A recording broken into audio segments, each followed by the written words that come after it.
Hello बच्चों, welcome to my YouTube channel. मैं हूं देवेंद्र विश्वकर्मा। मेरे यूट्यूब चैनल डीवी के मैथ्स क्लासेस में बच्चों आज हम पढ़ेंगे क्लास 11 का चैप्टर 2 रिलेशन एंड फंक्शन।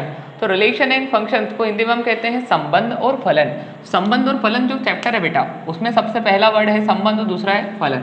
संबंध और फलन दोनों को ब्रीफ से डिटेल से पढ़ेंगे। इसमें हम पहले हम बात करते हैं संबंध क्या होते हैं, चर्चा कर लेते हैं सिर्फ संबंध पर, अभी संबंध को डिटेल में आगे पढ़ेंगे।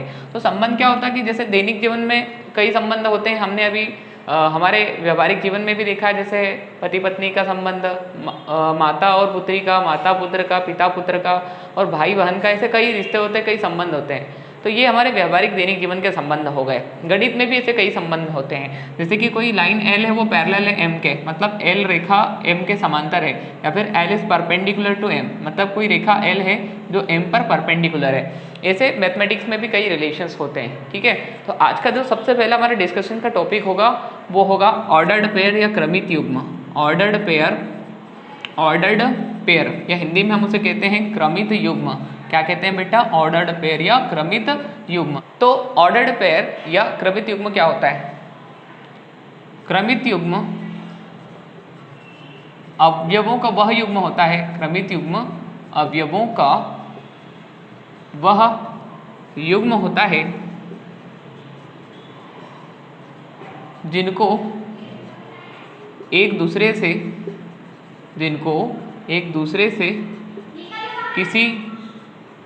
किसी विशेष प्रकार से व्यवस्थित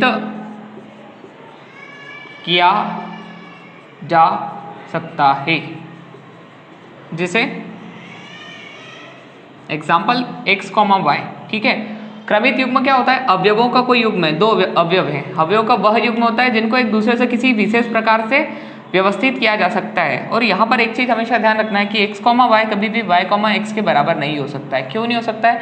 कार्तीय समतल में आप लोगों ने पढ़ा है। जैसे मान लो मैं यहाँ पर किसी चीज़ को डिस्क्राइब करके बता दूँ कि ये 1, 2 है, तो क्या 1, 2 और 2, 1 का दोनों का मीनिंग सेम बैठता है? 2, 1 का मीनिंग ये बैठेगा और 1, 2 का ये बैठेगा।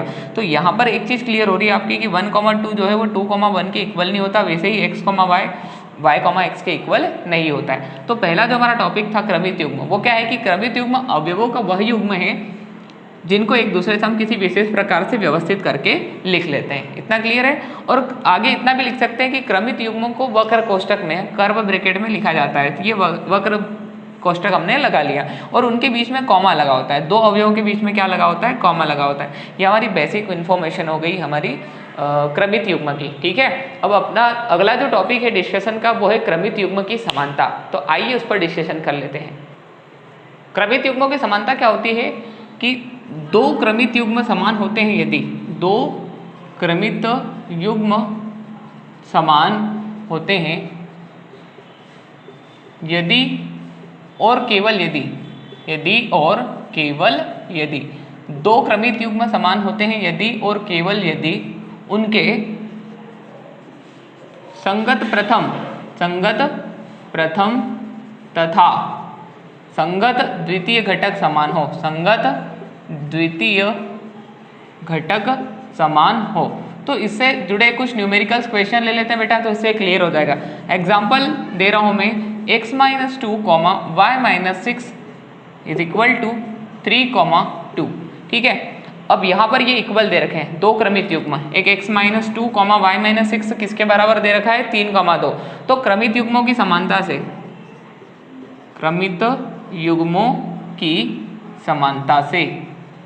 क्रमित युग्मों की समानता क्या बोलती है कि दो क्रमित युग्म कब समान होते हैं? यदि और केवल यदि संगत प्रथम घटक और संगत द्वितीय घटक समान हो। संगत प्रथम घटक समान हो यानी कि x - 2 इज इक्वल टू 3 और संगत द्वितीय घटक समान हो यानी y - 6 इज इक्वल टू 2। तो x का मान माइनस का दो उधर जाके प्लस हो जाएगा, तो 3 + 2, y बराबर 2 + 6। समझ आया क्या?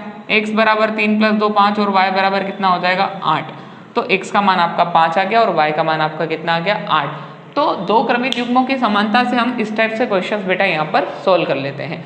तो इस टाइप से बहुत सारे क्वेश्चंस आपको एक्सरसाइज में मिलेंगे और आप लोगों को इक्वल करके सोल्व कर लेना है। ठीक है, तो अगला जो हमारा डिस्कशन का टॉपिक है वो है दो समुच्चयों का कार्तीय गुणन। तो बेटा वो क्या होता है? आइए उसको P तथा Q का कार्तीय गुणन क्या होता है आइए समझ लेते हैं। तो दो समुच्चयों P तथा, और दो समुच्चय कैसे होंगे, अरिक्त बेटा। तो यहाँ पे आप लिख लेना कि दो अरिक्त मतलब जिनके कुछ न कुछ अवयव तो होंगे, खाली नहीं होंगे। दो अरिक्त समुच्चयों P तथा Q का कार्तीय गुणन, दो अरिक्त समुच्चयों P तथा Q का कार्तीय गुणन उन सभी क्रमित युग्मों का समुच्चय होता है, उन सभी क्रमित युग्मों का समुच्चय होता है जिनको प्रथम घटक P तथा द्वितीय घटक Q से लेकर बनाया जाता है,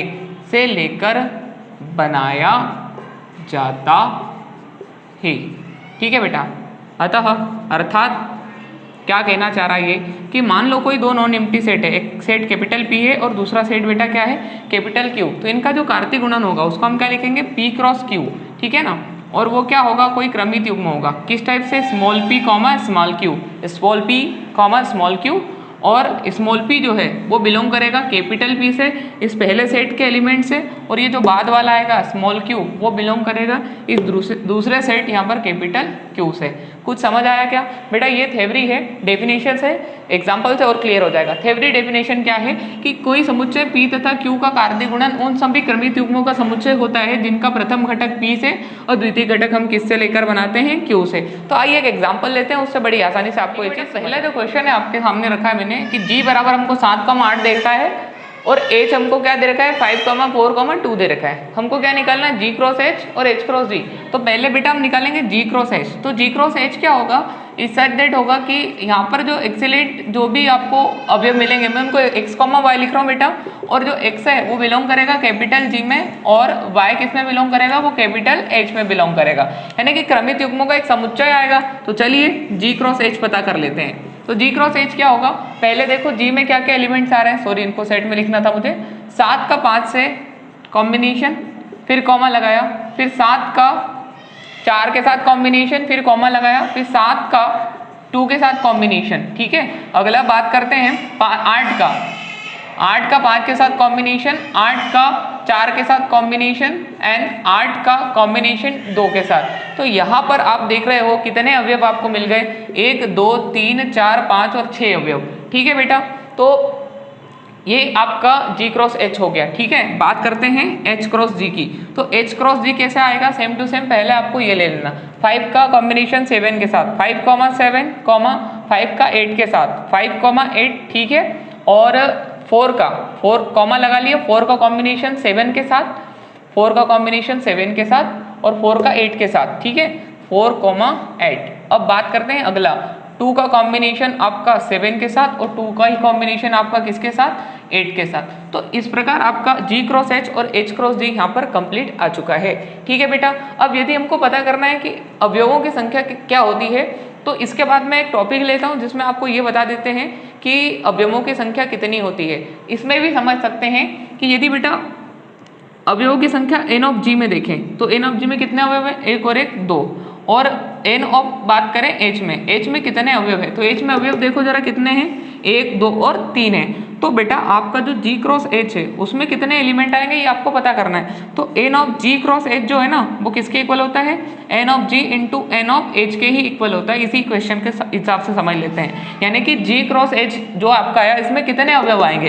तो Ng और NH के इक्वल हो गए ना, G में जितने अवयव हैं उसके और H में जितने अवयव हैं उनके मल्टीप्लीकेशन के। तो G में कितने अवयव है 2 और H में कितने अवयव है 3, तो इन दोनों के जो कार्तीय गुणन आया उसमें कितने अवयव होंगे 6। जरा ध्यान से देख लो, 1 2 3 4 5 और 6। समझ आया कि नहीं आया बेटा? तो ये चीज़ क्लियर हो गई आप लोगों को यहाँ से कि यदि हमारे किसी एलिमेंट किसी भी सेट में 2 अवयव है और किसी सेट में 3 अवयव, तो इनके कार्तीय गुणन में कितने अवयव होंगे, तो 2 3 6 अवयव होंगे। समझ आ गया क्या? यदि आपको ये वीडियो समझ में आया हो तो सबसे पहले इस वीडियो को लाइक कीजिए, मेरे चैनल DVK मैथ्स क्लासेस को सब्सक्राइब कीजिए, पढ़ते रहिए। All the best.